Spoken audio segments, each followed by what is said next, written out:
কারা কর্তৃপক্ষের উদারতায় মুক্তি পেয়েছেন যাবজ্জীবন সাজাপ্রাপ্ত এক বৃদ্ধা। সাজা শেষ হলেও বাধা হয়ে দাঁড়ায় জরিমানার ৫,৫০০ টাকা। কিন্তু টাকা দিতে সামর্থ্য না থাকায় কারা কর্তৃপক্ষ পরিশোধ করে সেই জরিমানা। মুক্তি পান ষাটোর্ধ্ব রাহেলা। হারুনুর রশিদ চৌধুরীর রিপোর্ট।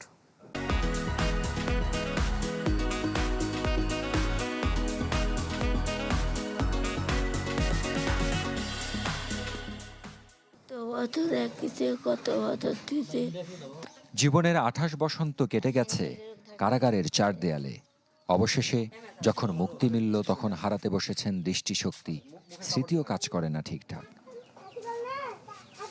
১৯৯৮ সালে একটি হত্যা মামলায় যাবজ্জীবন সাজা হয় নওগাঁর আত্রাই উপজেলার রাহেলা বেগমের।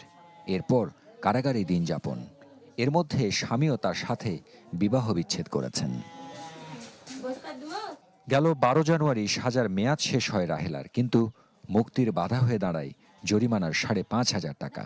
যা না দিলে সাজা বাড়বে আরও ২ বছর। কিন্তু নিঃস্ব রাহেলার সে টাকা নেই। সদয় হয়ে কারা কর্তৃপক্ষ তা পরিশোধ করলে মুক্ত হন এই প্রবীণ।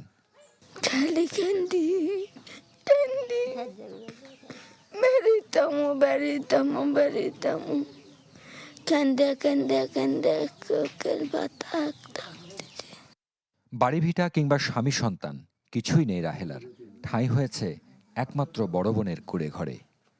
৯-১০ জন ছাড়া মানুষ, সবাই মেলা ৯ জন ১০ জন মানুষ। মানে খাবো না বনুক বের করে দেওয়ার চেষ্টা করবো। বাবা পারিনি বাবা। আল্লাহ ভালো রাখুক, ভালো হয়ে থাক। আমি যেটুকু পারবো বাবা, আমি সেটুকু হয়তো দেখবার ক্ষমতা আল্লাহ দিয়ে সেইটুকু পারবো। নওগাঁ কারাগারে রাহেলাই ছিলেন সবচেয়ে প্রবীণ নারী কয়েদি। তার পাশে দাঁড়াতে পেরে খুশি কারা কর্তৃপক্ষ। আত্মীয় স্বজন তেমন কেউ নাই, তার স্বামী নাই, বাবা মা বেঁচে নেই কেউ। তার সাক্ষাৎও খুব বেশি আসে না। তো তাকে বিভিন্ন সময় আমরা পোশাক দিয়ে, শীতবস্ত্র দিয়ে আমরা সহযোগিতা করেছি। যদি মুক্তি তাকে দিতে হয় তাহলে তার জরিমানার টাকা পরিশোধ না করলে তাকে আরও ১ বছরের কিছু বেশি সময় কারাভোগ করতে হয়।